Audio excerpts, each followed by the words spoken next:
আর দুদিন বাদেই পয়লা Boishakh, Bengali new year, নতুন বছরের প্রথম দিন। সবাই সবার মতো করে আমরা সেলিব্রেট করে থাকি। আর সেলিব্রেশন মানেই প্রচুর খাওয়া দাওয়া, আর খাওয়া দাওয়া মানে মিষ্টি থাকবে না তা কি হয়?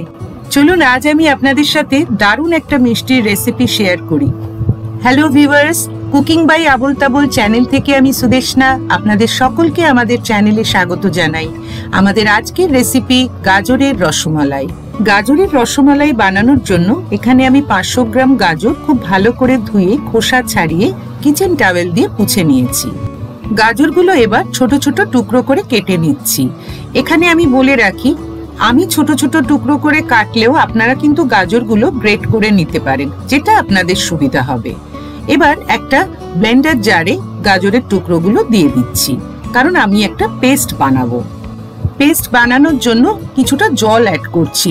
খুব বেশি জল দেবেন না, আর আপনারা চাইলে জলের পরিবর্তে দুধও ইউজ করতে পারেন।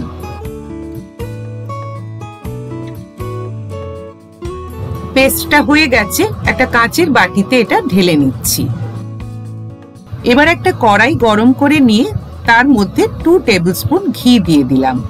ঘিয়ের সুন্দর গন্ধ বেরিয়েছে। এবার এর মধ্যে গাজরের পেস্টটা দিয়ে দিচ্ছি। গাজরের কাঁচা গন্ধটা চলে না যাওয়া পর্যন্ত লো ফ্লেমে এটা নাড়তে হবে। খুব সামান্য একটু সল্ট দিলাম, আর দিলাম 2 টেবিলস্পুন চিনি। নুন আর চিনিটা অ্যাড করার পর গাজরটা আবারও খুব ভালো করে নাড়ছি। দেখছেন তো কালারটা কি সুন্দর লাগছে। তবে আমি কিন্তু কোনো ফুড কালার ইউজ করিনি। 2 টেবিলস্পুন মিল্ক পাউডার দিয়ে দিচ্ছি। এই ধরনের মিষ্টি বা পায়েস বানানোর সময় মিল্ক পাউডার ইউজ করলে টেস্টটা কিন্তু ভারী ভালো হয়। এবার মেজারিং কাপের 1 কাপ দুধ অ্যাড করছি।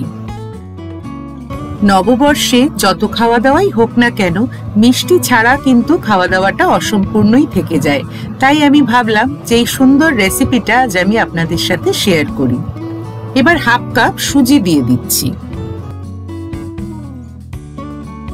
সুজিটা খুব ভালো করে মিক্স করে নিচ্ছি। এর আগে চ্যানেলে আমরা গাজরের মালপোয়ার ভিডিও আপলোড করেছি, ওটাও কিন্তু দারুণ ভালো খেতে হয়। চাইলে আপনারা দেখতে পারেন, আমরা ডেসক্রিপশন বক্সে লিংকটা দিয়ে দেব। 1 টিস্পুন ছোট এলাচের গুঁড়ো দিয়ে দিলাম। সুজিটা অ্যাড করার পর থেকেই এর টেক্সচারটা আস্তে আস্তে চেঞ্জ হতে শুরু করেছে। এটা আরো কিছুটা শুকিয়ে আসবে। ইন বিটুইন এর মধ্যে 1 টিস্পুন আরো ঘি অ্যাড করলাম। এটা প্রায় হয়ে এসছে, কারণ দেখুন কড়াই থেকে পুরো জিনিসটা আস্তে আস্তে ছাড়তে শুরু করেছে। এটা একদম শুকনো হয়ে গেছে। এবার আমি গ্যাস অফ করে দিলাম। একটু ঠান্ডা হলে তারপর একটা স্পুনের সাহায্যে এইভাবে ছোট ছোট পোর্শন হাতের মধ্যে নিয়ে 2 হাতের তালুতে ঘি বা তেল লাগিয়ে ছোট ছোট বল তৈরি করে নিচ্ছি।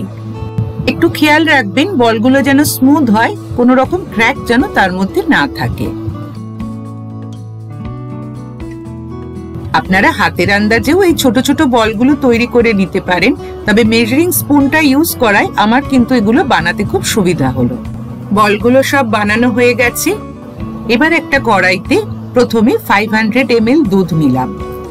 তারপর তার সাথে মেজারিং কাপের 1 কাপ দুধ অ্যাড করছি। তার মানে দাঁড়ালো কি মোট 750 ml দুধ আমি নিলাম। তারপর তার মধ্যে 1/2 কাপ মিল্ক পাউডার দিয়ে দিলাম। এই মিল্ক পাউডারটা দেওয়ার পরে খুব ভালো করে মিক্স করে নিতে হবে, কোথাও যেন একটুও দলা পাকিয়ে না থাকে। এবার এর মধ্যে 1/2 কাপ চিনি দিয়ে দিচ্ছি। চিনিটাও ভালো করে মিশিয়ে নিচ্ছি। এবার 1 টেবিলস্পুন চালের গুঁড়োর সাথে 2 to 3 টেবিলস্পুন দুধ মিশিয়ে ভালো করে নেড়ে নিয়ে সেটা দুধের মধ্যে দিয়ে দিচ্ছি। এখানে কিন্তু বলে রাখি কর্নফ্লাওয়ার ইউজ করবেন না, চালের গুঁড়োটাই ইউজ করার চেষ্টা করবেন। আর গোবিন্দভোগ চালের গুঁড়ো হলে তো খুবই ভালো হয়, কারণ তাহলে একটা চালের আলাদা ভালো গন্ধ বেরোয়। দুধটা আগের থেকে একটু ঘন হয়ে এসছে। তৈরি করে রাখা গাজরের বলগুলো দিয়ে দিচ্ছি।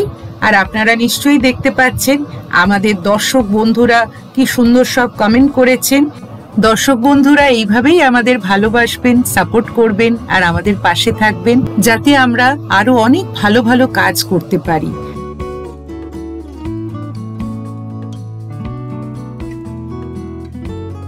বলগুলো দেওয়া হয়ে গেলে একবার ভালো করে নেড়ে নিয়ে ঢাকা দিয়ে 5 থেকে 6 মিনিট রাখতে হবে। 5-6 মিনিট হয়ে গেলে ঢাকা খুলে হাফ টিস্পুন ছোট এলাচের গুঁড়ো ছড়িয়ে দিচ্ছি। 1/4 টিস্পুন কেওড়া ওয়াটার আর 1/4 টিস্পুন রোজ ওয়াটার একসাথে করে সেটাও দিয়ে দিলাম। এটা তৈরি হয়ে গেছে। সবকিছু খুব হালকা ভাবে মিশিয়ে নিচ্ছি যাতে বলগুলো ভেঙে না যায়। গাজরের রসমালাই অবশ্যই ফ্রিজে রেখে ঠান্ডা করে তারপর সার্ভ করবেন। আর সার্ভ করার আগে আপনারা আপনাদের পছন্দ মতো ড্রাই ফ্রুটস উপর থেকে ছড়িয়ে দেবেন। এখনো কিন্তু হাতে 2 দিন সময় আছে, আর তাই চাইলে কিন্তু আপনারা বানিয়ে ফেলতে পারেন এই নববর্ষে গাজরের রসমালাই। ভিডিও দেখে ভালো লাগলে প্লিজ কমেন্ট করে জানাতে কিন্তু ভুলবেন না। আমাদের চ্যানেলের পক্ষ থেকে আপনাদের সকলকে জানাই শুভ নববর্ষের আগাম প্রীতি, শুভেচ্ছা ও ভালোবাসা।